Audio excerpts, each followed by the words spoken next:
നമ്മുടെ നാട്ടിൽ വ്യഭിചാരത്തിൽ കൊടുക്കാൻ, നമ്മുടെ കുടുംബത്തിൽ സമൂഹത്തിൽ വ്യഭിചാരം വരുന്നതിനുള്ള പ്രധാനപ്പെട്ട ഒരു കാരണം പെൺകുട്ടികൾക്ക് 12 വയസ്സാകുമ്പോൾ തന്നെ പുതിയാവണം നോക്കാൻ തുടങ്ങും. 12 വയസ്സാകുമ്പോൾ 14, 17 വയസ്സാകുമ്പോൾ തേടാൻ തുടങ്ങി. 19, 20, 21 വയസ്സാകുമ്പോൾ എല്ലാവരും മക്കളെ കെട്ടിച്ചു കഴിഞ്ഞു. ഇതേ ആജിയാർക്ക് 32 വയസ്സായ മോനുണ്ടോ, ഈ മോന് പെണ്ണു കെട്ടിക്കുന്ന ചിന്തയില്ല. അങ്ങനെ ഇങ്ങനെ അടുത്തൊരു സ്ഥലത്ത് പറഞ്ഞപ്പോ എന്നോട് ഒരു ചങ്ങായി എടുക്കുന്ന ഒരു കൂട്ടത്തിൽ മീറ്റിംഗിൽ പറഞ്ഞപ്പോൾ ഞങ്ങളുടെ നാട്ടിൽ നിങ്ങൾക്ക് ഒരു വയറ് സംഘടിപ്പിച്ചുതരാം, നിങ്ങൾക്ക് ആണുള്ളവർക്ക് 25 വയസ്സാർക്ക് പെണ്ണ് കെട്ടിക്കണമെന്ന് വയറ് പറയാൻ പറ്റുമോ? ബാല്യക്കാർക്ക് ആഗ്രഹങ്ങളുണ്ട്, എന്റെ വിവാഹം കഴിക്കാൻ ആഗ്രഹമുണ്ട്. ആരുടെ കടമയാണ്? നമുക്കറിയാം പെണ്ണ് കെട്ടാത്തതിന് ഉപ്പാരോട് പോയിട്ട് പെണ്ണ് കെട്ടണമെന്ന് പറയാൻ കഴിയോ? ഏത് മനുഷ്യനായാലും ഉൾപ്പ് വിടൂല. കാരണം പെണ്ണെട്ടി ഇത് ആര് മനസ്സിലാക്കണം? രക്ഷിതാക്കളുടെ ബാധ്യതയാണ്. നിങ്ങളുടെ മോന് ഏതെങ്കിലും ഒരു പെണ്ണിന്റെ കേസിൽ കുടുങ്ങിയാൽ പിന്നെ കേസ് കൊടുത്തിട്ട് ഓനെ വീട്ടുപോലെങ്കിൽ കൊണ്ടുപോയി പത്താക്കിയിട്ട് ഓനെ നാട് വിട്ട് ദുബൈക്ക് കടത്തിയത് കൊണ്ടൊന്നും ഓനെ ഈ പ്രവർത്തനം നിൽക്കുക എന്ത് ചെയ്യണം? അവർക്ക് ഏതെങ്കിലും ഒരു പെണ്ണുമായിട്ട് ലിങ്ക് ഉണ്ടെന്ന് അറിഞ്ഞാൽ അവനെ വന്ന് ഇരുന്നിക്കൊണ്ട് അവനെ മനസ്സിലാക്കി കൊടുത്തിട്ട് അതിൽ നിന്ന് പിന്തിരിപ്പിച്ചിട്ട് ഉടനെ ചെയ്യുന്ന പണി എന്താ? ഒരു വിവാഹം നീക്കേണ്ട ആഗ്രഹത്തിലേക്ക് എത്തിയിട്ടുള്ള ഒരു പെണ്ണ് കെട്ടിക്കണം.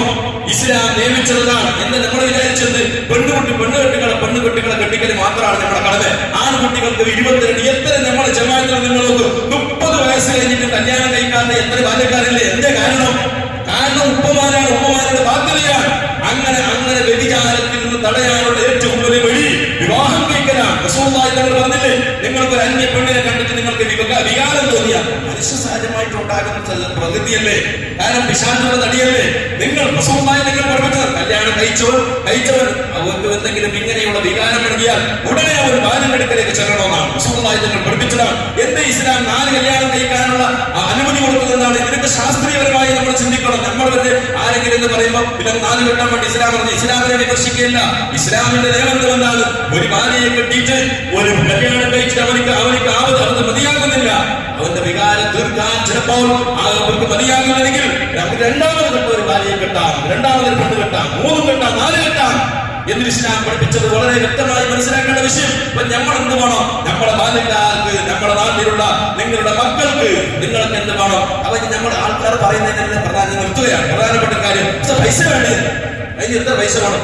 ആരാ ഇസ്ലാമിന് ഈ വിവാഹത്തിന് ആർഭാടമാക്കിയിട്ട് ഇസ്ലാമിന് ഇല്ലാത്ത പലതും ഉണ്ടാക്കിയത്? ആര്? നമ്മളല്ലേ. ഒരു കല്യാണം കഴിക്കാൻ വേണ്ടി 25 ലക്ഷം രൂപ ചെലവ് ആര് പഠിപ്പിച്ചു? ഏത് ഇസ്ലാം പഠിപ്പിച്ചു? ഇസ്ലാമിലുണ്ടോ? നബിതങ്ങൾ ചെയ്തിട്ടുണ്ടോ? അങ്ങനെ സ്വഹാബത്ത് ചെയ്തിട്ടുണ്ടോ? ഓരോരുത്തർ വിവാഹത്തിന് വേണ്ടി ഇല്ലാത്ത തോന്നിവാസങ്ങൾ, അത് ഏതെങ്കിലും ഇംഗ്ലീഷുകാരെ ചെയ്ത സംസ്കാരങ്ങൾ ഇസ്ലാമിന്റെ പഠിപ്പിച്ചത്. നിനക്ക് എന്ത് വേണം? മഹർ കൊടുക്കാനാവുന്നുണ്ടോ? റസൂലുള്ളാഹി തങ്ങൾ പറഞ്ഞ സ്വഹാബത്തിന്റെ അടുക്കലേക്ക് ഒരു വിവാഹം ദർശനം വന്നിട്ട് സ്വഹാബി എന്ന് പറഞ്ഞു, വിവാഹം കഴിക്കണം. അല്ലാഹുവിന്റെ റസൂൽ സ്വല്ലല്ലാഹു അലൈഹി വസല്ലം കയ്യിൽ നിനക്ക് അതുണ്ടോ ഇതുണ്ടോ എന്ന് ചോദിച്ചില്ല. മഹർ കൊടുക്കാൻ എന്തുണ്ടെന്ന് ചോദിച്ചു. അല്ലാഹുവിന്റെ റസൂൽ പറഞ്ഞു, എന്റെ കയ്യിൽ ദയാപേക്ഷ പോലില്ല. എന്നിട്ട് അല്ലാഹു ഒരു ഇരുമ്പിന്റെ മോതിരങ്ങളുണ്ടോ നിന്റെ കയ്യിൽ? ഇരുമ്പിന്റെ മോതിരം ഇപ്പൊ നമ്മളെ കിട്ടുന്ന ഇരുമ്പിന്റെ മോതിരല്ലേ, അതെങ്കിലും ഉണ്ടെങ്കിൽ കൊണ്ടുപോയിട്ട് നീ കൊടുത്തിട്ട് വിവാഹം കഴിക്ക്. നമ്മൾ എന്താക്കി? പല ധോതിവാസങ്ങൾ ഒരു കല്യാണത്തിന് വേണ്ടി ലക്ഷങ്ങൾ വേണമെന്ന് ചെലവാക്കി. ഇതൊന്നും ഇസ്ലാം പഠിപ്പിച്ചതല്ല. നിന്റെ കയ്യിൽ ആർഭാടമുണ്ടോ, പൈസയുണ്ടോ, നീ ആ ഇസ്ലാം അനുവദിച്ചതുപോലെ നീ കഴിച്ചോ.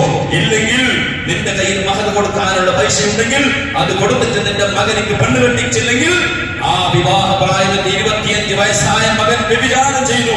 ഉപ്പാന്റെ പേരിലും കുറ്റമുണ്ട്, ഉപ്പാക്കും ഇതിന് ഉത്തരവാദിത്വമുണ്ട്. പടച്ചറപ്പിനോട് ആ മകൻ പറയും, അല്ലാഹുവേ ഞാനല്ല ഉത്തരവാദി. എന്റെ കൂട്ടുകാർ ചങ്ങായിമാരൊക്കെ മകനെ നയിച്ചിട്ട് കുടുംബജീവിതം നയിച്ചപ്പോൾ എന്റെ പറയുന്നത് കല്യാണം കഴിക്കുന്ന ഓർമ്മ ഉണ്ടായിട്ടില്ല. എന്നിട്ട് പറയാം, 12 വയസ്സായ പെങ്ങളുണ്ടെങ്കിൽ അതിനെ കെട്ടിച്ചിട്ടാവണം. ഈ 30 വയസ്സായ പെണ്ണുണ്ടെങ്കിൽ 12 വയസ്സായ ഒരു 7ാം ക്ലാസ് 8ാം ക്ലാസ് പഠിക്കുന്ന പെൺകുട്ടിയുണ്ടോ, ഓളെ കല്യാണം കഴിച്ചിട്ട് അതിനുശേഷമാണ് ഈ മോന് പെണ്ണ് കെട്ടാൻ തുടങ്ങുന്നത്. ഇതൊന്നും നമ്മൾ ഉണ്ടാക്കിയതാണ്. അതുകൊണ്ട് പൊന്നാന രക്ഷിതാക്കളെ ഹറാമുകൾ വിട്ടു നിൽക്കണം, തോന്നിവാസങ്ങൾ ഒഴിവാക്കണം.